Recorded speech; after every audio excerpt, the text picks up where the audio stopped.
Elliot, Yeah, on to the Ukraine. please. I know the Vice President already spoke to this, but do you have any reaction to the new Ukrainian legislative coalition being agreed to? Right, we welcome today's signing of an agreement among all 5 participating political parties in Ukraine to form a coalition government.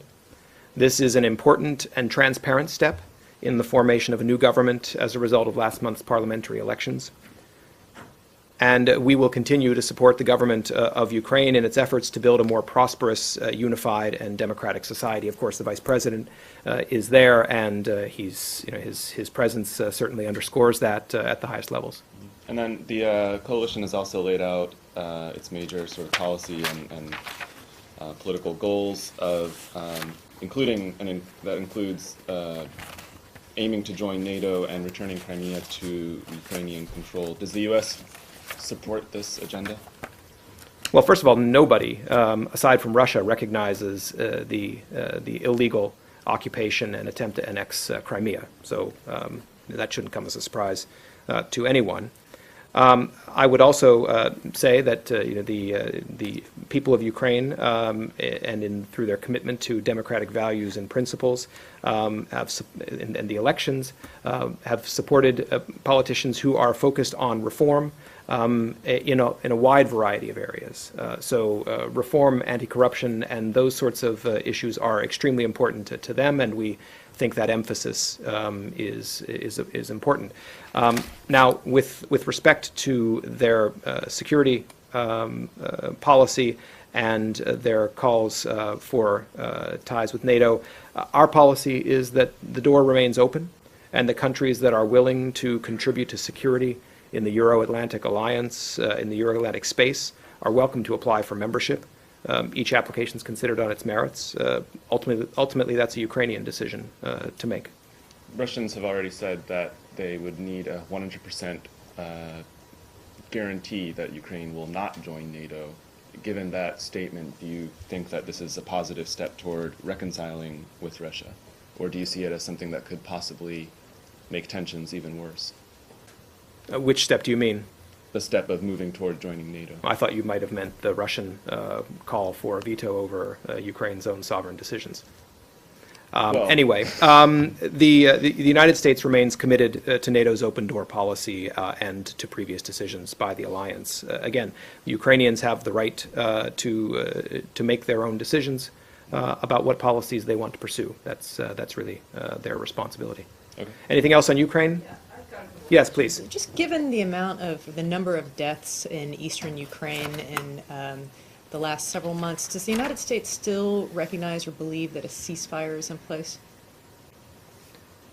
Well, unfortunately, the root of the problem in eastern Ukraine remains the same. Russia's violation of Ukraine's sovereignty and territorial integrity, and its support to separatists who are fighting against Ukrainian authorities.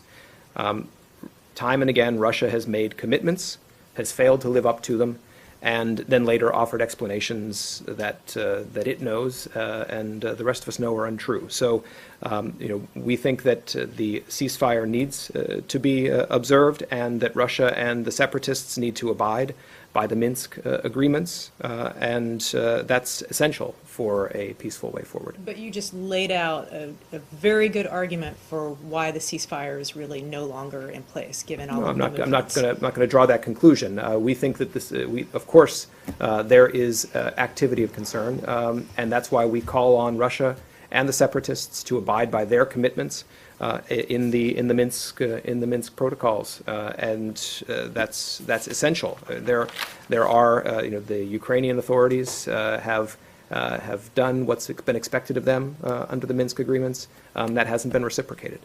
So, would there be any kind of policy adjustment by the United States if the ceasefire were to be called off? I'd put that in the hypothetical category. Probably, but I mean, it goes back to the question of why not just call it as it is? I mean, there is violence happening on both sides, whether one is instigated and one is in defense. I mean, it's undeniable that both sides have suffered attacks and losses. Well, the loss of life in eastern Ukraine is truly regrettable. All the more so because it didn't have to happen. It doesn't, and it doesn't need to continue. And it wouldn't have happened if the ceasefire was really in place. Well, our policy hasn't changed. We've stated that we will increase the costs to Russia if it doesn't take steps on its own and through the proxy separatists to abide by the Minsk agreements. And on that, do you think that the response to Russia or to the separatists, is the United States still willing to take unilateral action against Russia and the separatists, or would that be only in conjunction with the EU partners? Well, we've had broad agreement with our European partners. Of course, those kinds of steps are always better if taken in harmony and in concert, and that's our preference, and that's where we remain, and we remain on the same page. So you'd be unwilling to take unilateral steps? No, I didn't say that. Would you be willing to take unilateral steps? Well, we're not in a situation where we need to contemplate that because we have a broad understanding and similar point of view with our European partners with respect to the steps Russia needs to take and the ways in which the costs to Russia should increase if they fail to abide by the agreements. Yes? Not only have they not abided by the agreements, but by the assessments of senior NATO officials and senior U.S. government officials, they have blatantly violated them. I mean, Deputy Secretary Designate or nominee Blinken said that you have very strong evidence that they have sent troops and material into eastern Ukraine. Why haven't you already, given the harmony with the Europeans, why haven't you already broadened the scope of the sanctions, given that Russia is not merely not abiding by, but is just, in your telling, is flagrantly violating the agreement? Well, we have continued systematically in conjunction with our European partners to increase the costs to Russia. We remain in contact with the European partners and continue discussions to that end. I don't have further description to offer.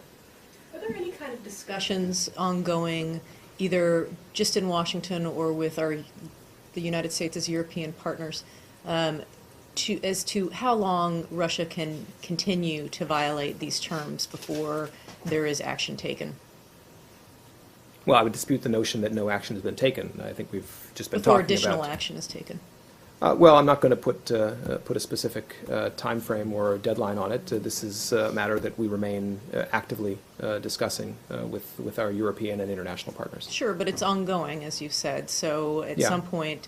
Well, it was just about a week and a half ago that the European Union took certain measures. They at the end of a European Foreign Affairs Council meeting. So again, there is a continuing ratcheting of the pressure and raising of the costs, and until Russia and the separatists change course, that's going to continue. Anything on this topic, or?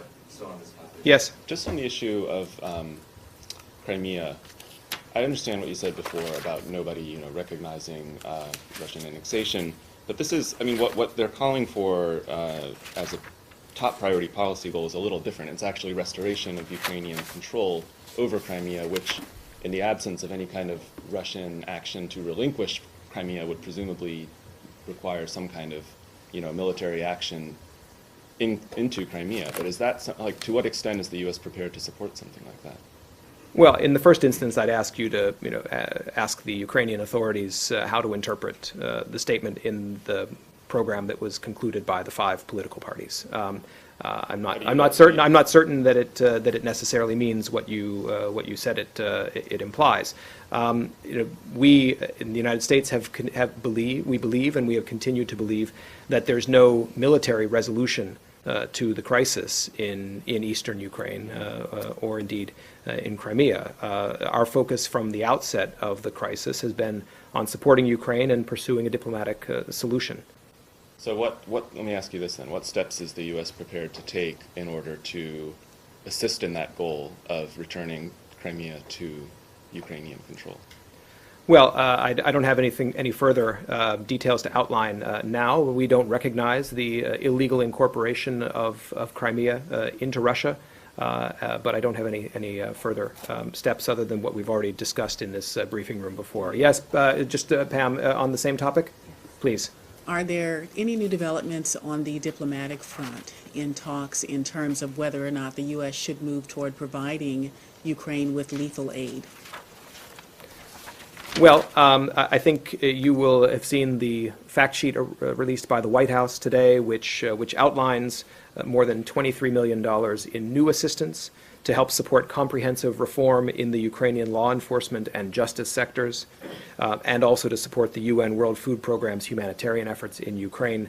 The fact sheet is quite detailed, and indeed it outlines the full spectrum of areas where the Ukrainian government has committed to reform, whether that's in energy security, in economic reform, and so forth. And I think with regard to the question of lethal assistance, we spoke to this yesterday, and indeed Tony Blinken in his hearing in the Foreign Relations Committee spoke to it as well. I don't have anything to add beyond our discussion yesterday, that this is something that remains an option. I don't have an announcement to make, though.